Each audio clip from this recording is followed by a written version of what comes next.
In order for me to make the fire, the whole preparation is very important.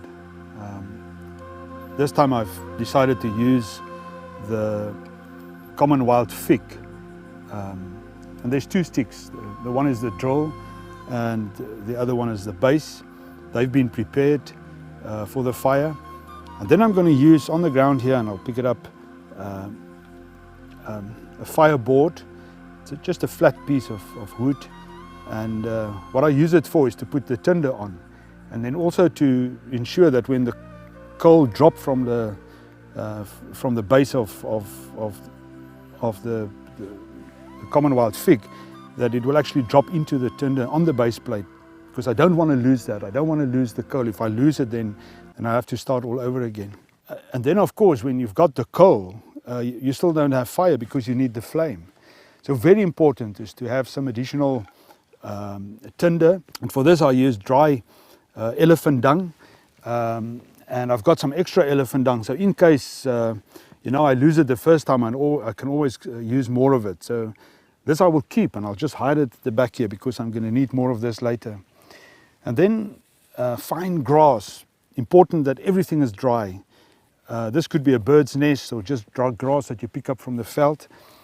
Then more grass, and then most important, really, and this is where most people lose the fires, they don't have these small sticks, also very dry and small, because this is where you actually get the flame going. And once the flame is strong, then I will start putting on top of it the bigger sticks. You need enough of those, and then the bigger sticks, even thicker and bigger than those, and then the sticks that I'm going to use to keep my fire going. Important, however, that you not only prepare all of this in advance, but that you almost put it in the right sequence, so that you don't waste time in between making the fire.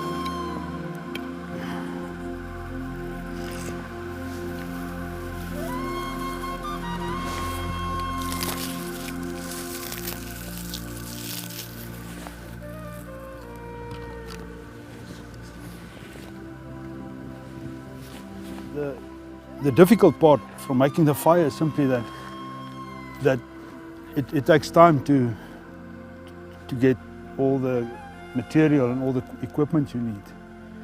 Yet I think even more important is to think proactively. When do you want the fire? Because just to get the two sticks from the common wild fig took time, and then the sticks had to dry out. And I had a pair of sticks and it just didn't work. So I had to get another pair, and all of this take time. Therefore important on day one that when I set my priorities on where to get water and where to get food, how to build the shelter, I also had to think the comfort of the fire.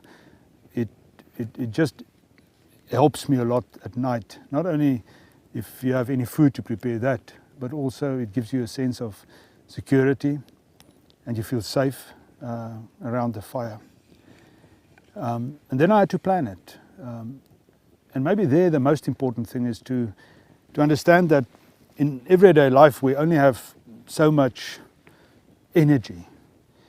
And if I were to walk down to the water, which is not close by, I have to walk about 400 meters to a little pond for that.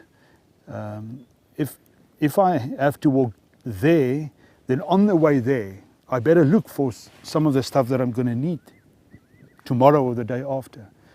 I cannot, on day 3 suddenly decide maybe I need a fire. And my guess is that in everyday life, this is where it very often goes wrong for most of us.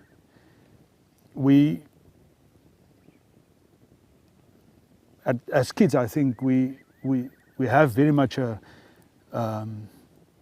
proactive mindset. We are willing to put up our hands and ask good questions, and we're willing to move on and experiment and try things. But as we progress through life, and as we get educated, and as we get exposed to other people, we get not only intimidated, but you almost learn or unlearn not to be proactive. And then we become reactive in life. We don't ask questions, we're scared to put up our hands, we're scared to think ahead.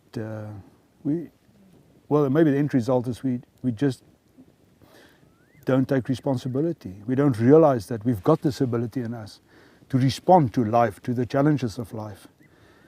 And for that, I need to think ahead.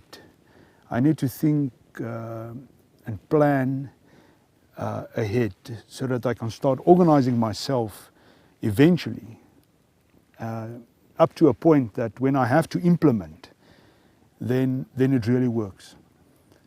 And I don't know how you experience life and business, but many of us do fail during the implementation phase, don't we? We've got all these wonderful strategies, we've read all the books, we've got so many ideas. But when it comes to the implementation, we just don't get it right.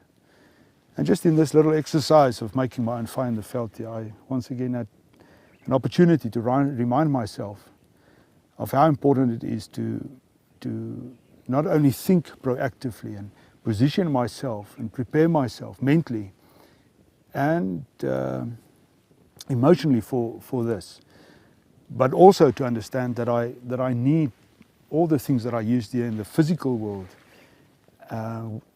and everything that I used here is important. And then I guess most important is a belief that it is possible.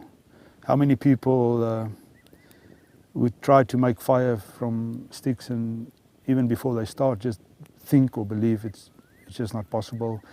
I've heard about it, but I don't think I can do it. But when you do it and it works, it really works, and then you realize that what started it all and what pulled it through for you was just a very simple, basic belief that yes, it is possible. And maybe if I lose it, if I lose the coal, or if I didn't get the fire going, guess what? I'm going to try again. And this time I'll be smarter because I know a little bit more, and I'm going to try a little bit harder. As for this night, I must be honest with you, this is a great experience to have a fire. It's really, really going to, I think, pull me through just to have a little bit of heat. It's getting cold at night here. And, but I think more than that, just the comfort and the security that it brings. But I had to work towards it. It wouldn't come to me. I really had to work towards it. Most people will be reactive, but I've learned to be proactive. Most people will allow their fears and their uncertainties to take all the energy away. I've learned to be able to respond to the choices of life and to become more proactive, and at the end to really work hard at what I want to achieve. That's really the way to go.